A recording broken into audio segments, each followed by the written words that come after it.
ya afya na inakadiriwa kuwa wastani ya watu milioni 422 duniani wanaugua ugonjwa wa kisukari. Idadi hii ikiendelea kuongezeka kwa kasi na kuathiri wazee au hata vijana, haswa wenye uzani wa kupita kiasi. Ili kujiepusha na ugonjwa wa kisukari, ni vyema kuzingatia uzani wa mwili, kufanya mazoezi ya mara kwa mara, kula chakula chenye afya na kujiepusha na utumizi wa dawa za kulevya. James Mwangi na taarifa hiyo.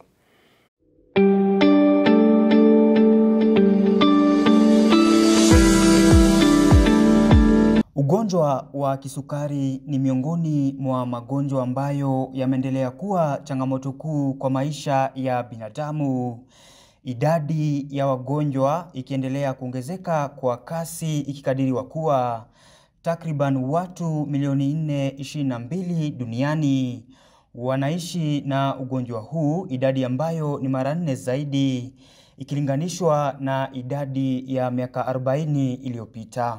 Ugonjwa wa kisukari umekuwa ni changamoto kwa familia nyingi, hasa wakati huu wamekuwa ni wengi. Aina ya kwanza ya kisukari hujitokeza pale kongosho au pancreas haitoi insulini ya kutosha au homoni haifanyi kazi vizuri, aina ambayo hujitokeza kwa watu wazima. Hata hivyo, wanawake wajawazito wanaweza kugundulika na ugonjwa wa kisukari wakati miili yao haiwezi kutoa insulini ya kutosha.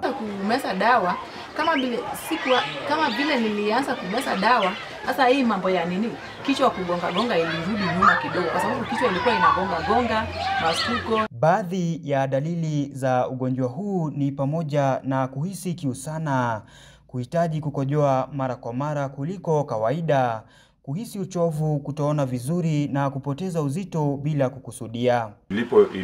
Nianza sikujua ni ugonjwa gani, lakini nilikuwa naanguka. Nilikuwa naona tu nikiamka mahali nimeketi naona kisunzi, kianza kutembea naona kisunzi, halafu mwili unaanza kutetemeka.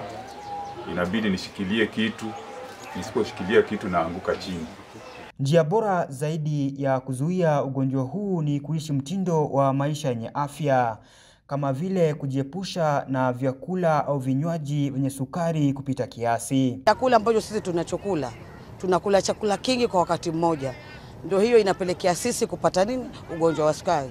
Tunaambiwa kwamba unapokula chakula, ule chakula kidogo kidogo kwa wakati.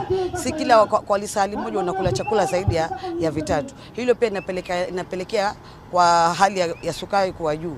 Kwa hivyo tuangalie tunakula balanced diet kulingana na vile daktari ametuambia. Ugonjwa wa kisukari huweza kuleta matatizo kama vile mshtuko wa moyo, upofu au figo kushindwa kufanya kazi. Kulingana na takwimu za Shirika la Afya Duniani, zaidi ya watu milioni 2 walipoteza maisha yao mwaka wa 2021 kutokana na ugonjwa huo. Ugonjwa wa kisukari is a chronic disease, na ukisha kuwa enroll kwa hiyo treatment utaitumia kwa maisha yako yote, so inakuwa burden kwa pande wa pesa, kifamilia, so inakuwa ni burden. James Mwangi, makala ya Undugu Afya.